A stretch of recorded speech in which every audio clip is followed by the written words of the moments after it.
everyone, Dr. Byrne here and welcome back to my channel. In this video, you will learn how to interpret the t-test results generated by the SPSS. But before we go into that, I'd like to make special mention to our new subscribers. And so, shout out to Regine Arsenio, Nicole Ribano, Noreen Tabagos, Erica Pilaes, Alvin Cofreros, Maria Aimilu, and Kimberly Puticar. And to those who subscribe to this channel and I failed to mention your name here, thank you so much for your support. Thank you so much for subscribing. Alright, so without much ado, let's go and let's proceed to our main topic, and that is how to interpret the results, the t-test results generated by the SPSS.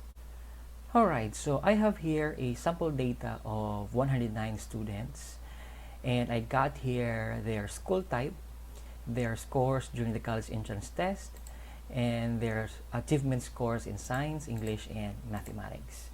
Now suppose we are interested to find out whether there is a significant difference between the scores of students during the college entrance test when they are grouped according to school type. Alright, so our school type here is classified into public and private. And so let us hypothesize that there is no significant difference between the scores of students during the college entrance test when they are grouped according to school type or type of school.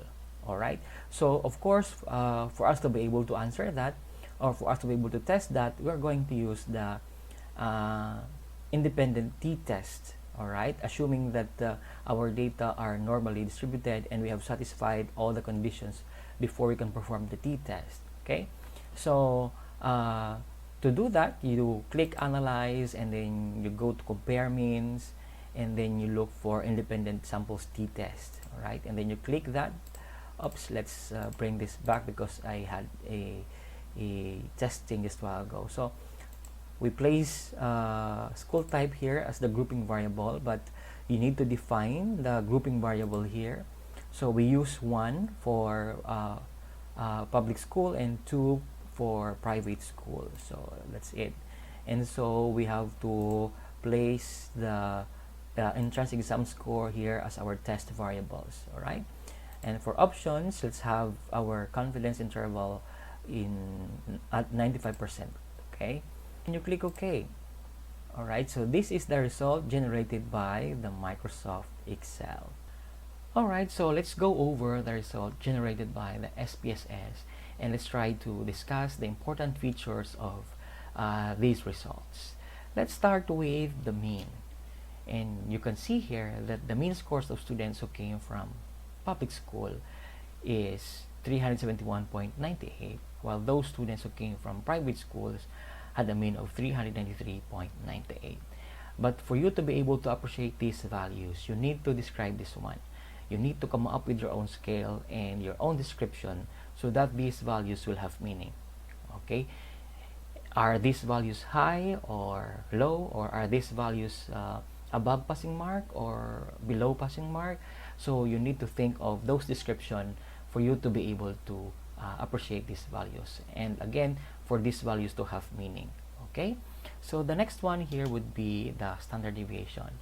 Of course, the role of standard deviation is to show us how spread are the data towards the mean. So the closer, the smaller the value towards the, or the closer the value towards the 0, the closer also the values towards the mean. Okay, so if you notice here, the standard deviation of the scores of students who came from private school is 42.23, which is smaller than the standard deviation of the scores of students who came from public school. So maybe we can say that the scores of the students who came from private schools are somehow closer towards the mean. Okay, so the next one that you need to look at here would be the t-value here, and if you notice there are 2 values here.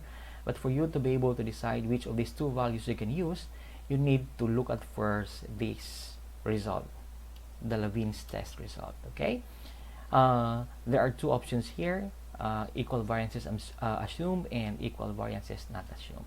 So we can hypothesize rather here that there is no significant difference between the variances of these two variables. And if we look at here the p-value, which is 0.398 greater than 0.05, then we cannot reject, or we fail to reject, the null hypothesis. And so we can say therefore that the variances of these two variables are approximately equal, and so we can use this one. Okay, and since we will use this one, we will also use the value negative 2.431 or negative 2.431, and we're going also to use the p-value that corresponds to it, and that is 0.017. Now you need to compare 0.017 with the 0.05 alpha level, and obviously 0.017 is less than 0.05, and so we reject the null hypothesis. And since we rejected the null hypothesis, then we can say therefore that there is a significant difference between the mean scores of students during the college entrance test when they are grouped according to school type. Alright, now the next one here would be the mean difference here, which is negative 21.99.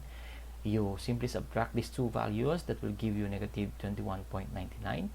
And we have here the confidence interval, 95% confidence interval. That means that we are 95% confident that the mean difference here falls between negative 39.92 and negative 4.06.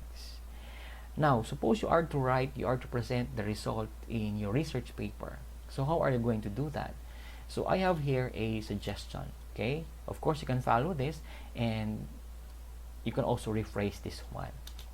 Okay, so based on the result, you can say that the students who came from private school, of course you have to mention you have to indicate the mean, differed significantly with students who came from public schools with this mean and standard deviation in terms of the score during the college entrance test.